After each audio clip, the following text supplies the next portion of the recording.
शुभेच्छा तुम्हाला।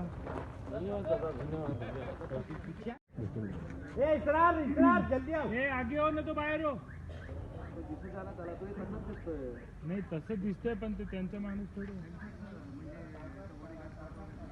काय करू, हळूच चाला।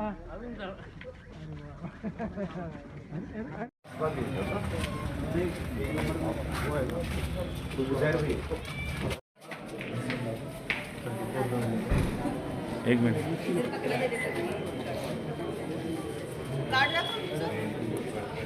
दाखवा ना।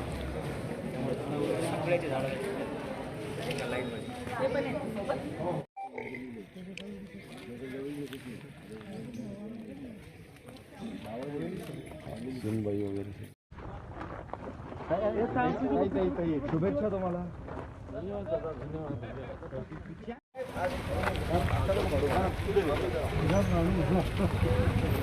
गोपाल भाऊ जय महाराष्ट्र।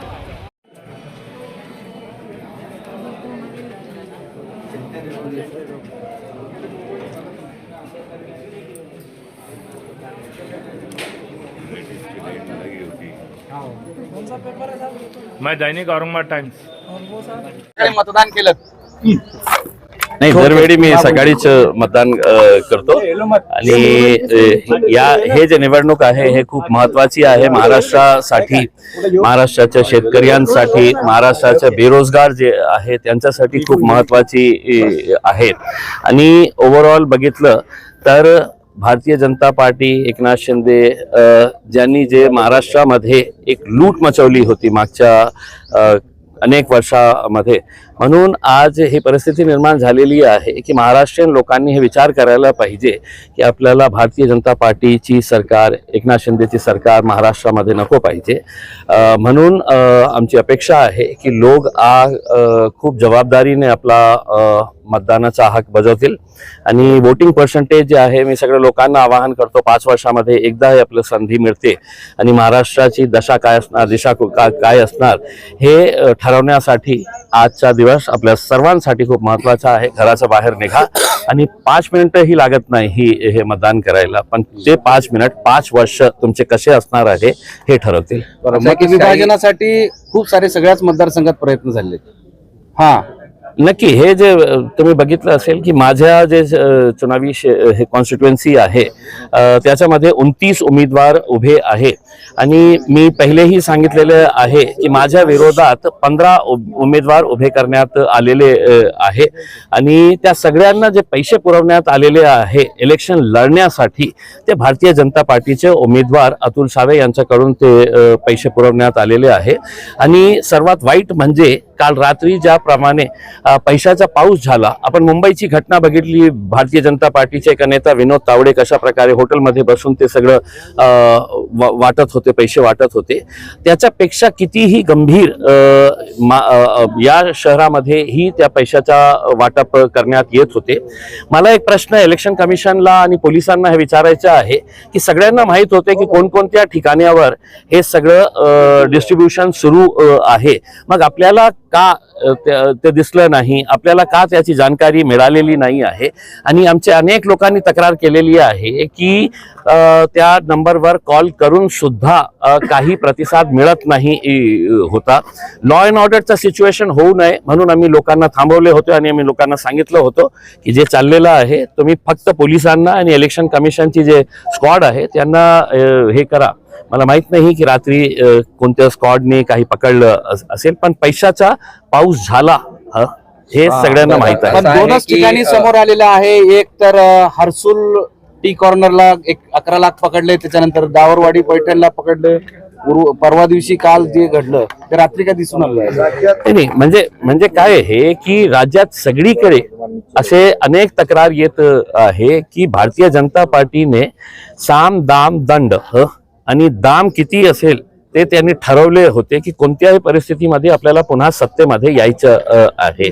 त्यांचे पश्चिमचे जे कॅन्डिडेट आहे त्यांनी कशा प्रकारे पैशाचा वापर केला, त्यांचे जे पूर्वचे मध्यचे जे कॅन्डिडेट्स आहे ते सगळ्यांनी पैशाचा खूप मोठा वापर केलेला आहे। आणि एक नवीन प्रकार जे इलेक्शन मध्ये आलेला आहे ते मला वाटतं की खूप घातक आहे आणि इलेक्शन कमिशनने याच्या बाबतीत दखल देण्याची आवश्यकता आहे.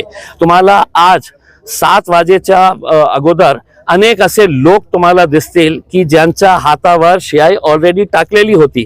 रात्री त्यांच्या जे हे कॅन्डिडेट्स आहे अतुल सावेचे, ते गाड्यामध्ये फिरत होते आणि अनेक ठिकाणी हे लोकांना 2-2 हजार रुपये 3-3 हजार रुपये देऊन तुमच्या इलेक्शन कार्ड द्या, आम्हाला तुमचा आधार कार्ड द्या, आणि ते इंक लावण्याचं ते काम करत होते.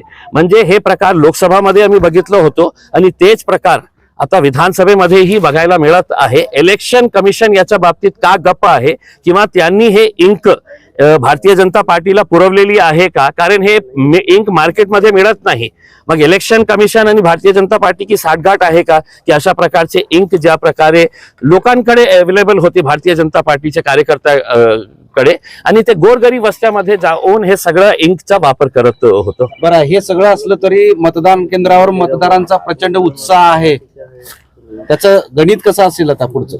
बहुतेक त्यांनाच सरकारमधून हाकलायचं असेल, म्हणून हे प्रतिसाद आपल्याला सकाळीच बघायला मिळत आहे. त्यांनी हे जे सरकारने जे लूट केलेली आहे, शेतकऱ्यांच्या आत्महत्याचा जे मोठा इश्यू आहे, हे निवडणूक कोणत्या मुद्द्यावर असायला पाहिजे होती? पाणीच्या मुद्द्यावर असायला पाहिजे होती, एज्युकेशनच्या हेल्थच्या इश्यूवर हे निवडणूक लढायला पाहिजे होती.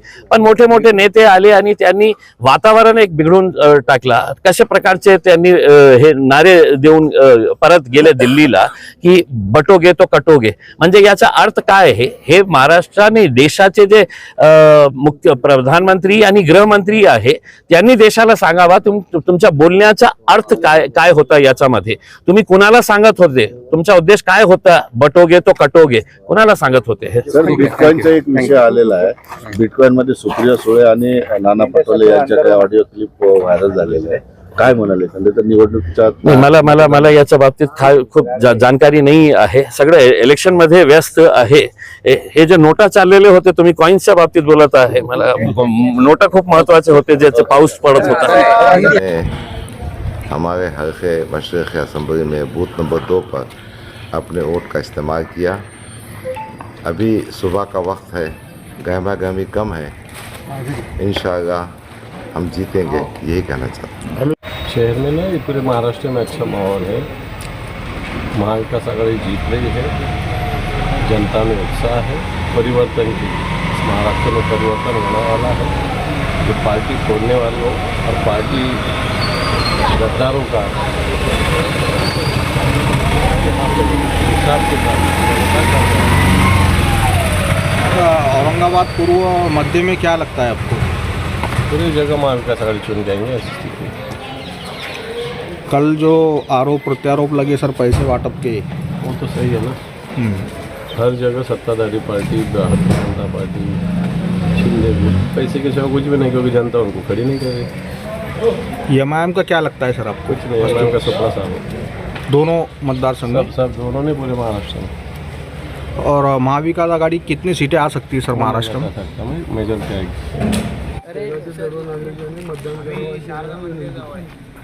सर अभी प्रतिशत क्या है सर मतदाताओं का?